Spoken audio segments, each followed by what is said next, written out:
Welcome to the July edition of the Urology Journal Club podcast. We're going to consider three papers today. The first paper is not yet in print, but is the PROTEUS trial, which I believe was disclosed at one of the big conferences in the last year.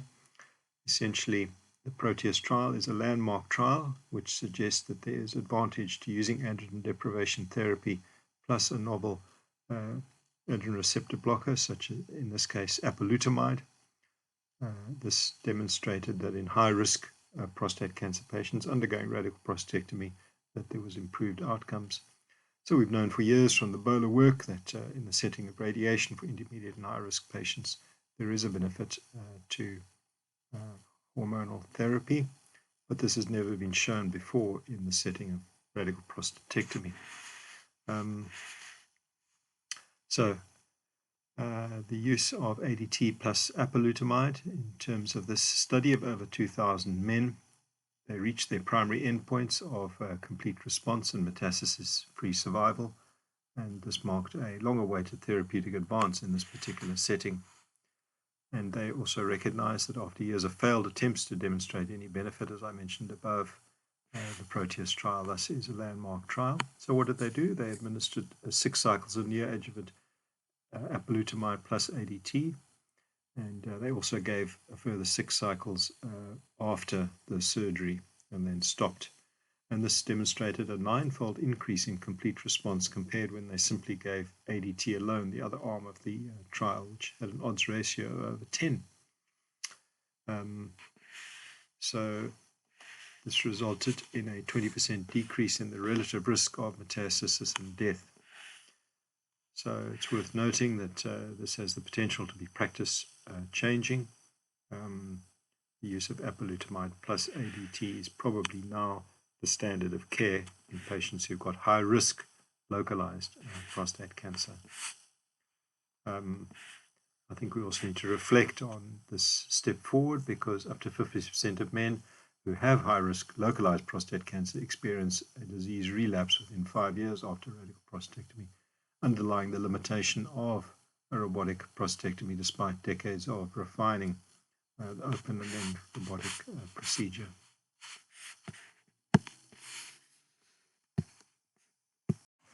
I enjoyed reading the next paper.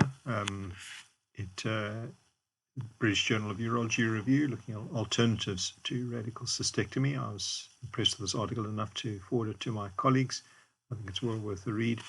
In our setting, we are able now to perform robotic-assisted radical cystectomy, but many of our patients are unable, unfortunately, to receive the consideration for trimodal because they often do present late with locally advanced disease.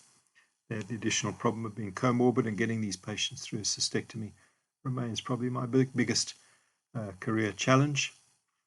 And we know that these are elderly patients. This paper makes the statement that 73 years is the median age, and we know that muscle invasive disease has a poor prognosis with a 5-year mortality rate approaching 70%. So the rationale for bladder sparing protocols is relatively self-evident and is in line with the organ conservation in other cancers such as breast and esophagus. This review says that the 90-day complication rate is close to 64%, 26% requiring readmission, and the mortality rate is 3%. That's what they quote here. Obviously, that's going to vary a great deal, and I can say that our mortality rate is unfortunately somewhat higher than that. We do keep an ERAS database. Obviously, the technique has refined, and with the addition of the RAZOR trial showing effectively non-inferiority to open, because the things that might have been useful, such as progression-free survival or complications, were in fact almost identical in both open and robotic, underlying that the problem is in fact the bowel anastomosis. In terms of other morbidity, we know that after radical prostatectomy, 72% of patients experience a reduction of estimated GFR. The quality of life is probably self-evident if you can spare the organ. and less interference from the cancer on the patient, and higher physical, social, emotional, and cognitive functioning compared with patients who had radical cystectomy. What about the guidelines? Have they embraced trimodal therapy? Well, they do recognize trimodal as a valid alternative, but the key is obviously in selected patients. And what are those selection criteria? They would be patients who've got no carcinoma in situ, manageable local disease, patients without hydronephrosis, and patients willing to undergo the involved treatment required for trimodal and follow-up surveillance. EUA guidelines mentions that it needs to be small solitary tumors with no excessive multifocal CIS, and good pre-treatment bladder function is something they also mention. So what are the current alternatives? And the paper does go into all the various ones, not only trimodal. They talk about the radical TUR monotherapy, and there's papers that support that. They conclude that TRBT plus systemic therapy is emerging as a promising bladder-preserving strategy, so that's without radiation, to achieve complete response. So there are a range then of alternatives, not just trimodal. But what about trimodal? Classic trimodal then is urologist plays a key role here to identify suitable candidates and then perform a meticulous TRBT, ensuring a maximal resection. And the criteria are outlined here again, as mentioned above: the patient factors, the tumor factors, and the relative contraindications to that are nicely laid out here in the paper.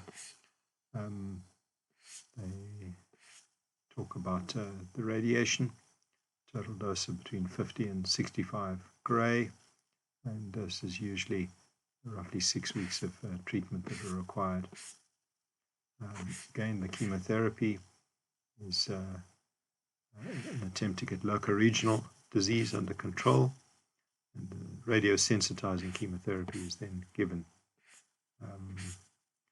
So I don't think I want to go into too much more detail. It's a involved review, but certainly worth a look, an update in terms of trimodal therapy for bladder cancer. The paper we're going to look at is a comment also in the British Journal. It's titled Reconstructive Urology at a Crossroads: Innovation, Identity, and the Future. This is highlighting some of the aspects of the changing landscape that may impact the traditional role of what was referred to as a reconstructive urologist. So over the past decades, the landscape of urological surgery has undergone deep transformation, with advances particularly in robotic technology, but also in endourology techniques. Reconstructive urology has historically been defined by technical excellence in open surgery, surgical creativity, the ability to think on one's feet, good tissue handling, graft harvesting, and complex anatomical variations. However, today, an increasing number of these conditions have become accessible to robotic and endoscopic techniques, and critical questions emerge. What is the role of the reconstructive urologist in the decades to come? So reconstructive urologists thus are at risk of becoming a technical adjunct rather than the primary surgeon. And an example of this would obviously be the pyeloplasty, where it's moved really from reconstruction into the domain of the robotic surgeon. What about strictures? Well, for example, drug-coated balloons such as the Urolume is a potential threat there. And perhaps we find ourselves at a crossroads similar to cardiac surgery roughly 30 years ago, with the rise of interventional cardiology as opposed to primarily open surgery. And hence the comment here is calling for a rethinking of training pathways, restructuring fellowships, and promoting a culture of technical curiosity. So I think this is an interesting paper and suggests that there needs to be a mood of evolution, not extinction, that we can, as colleagues and as a specialty, adapt, and we certainly need to do that. And reconstructive urology must be part of that. Thanks for your attention and look forward to meeting you in August.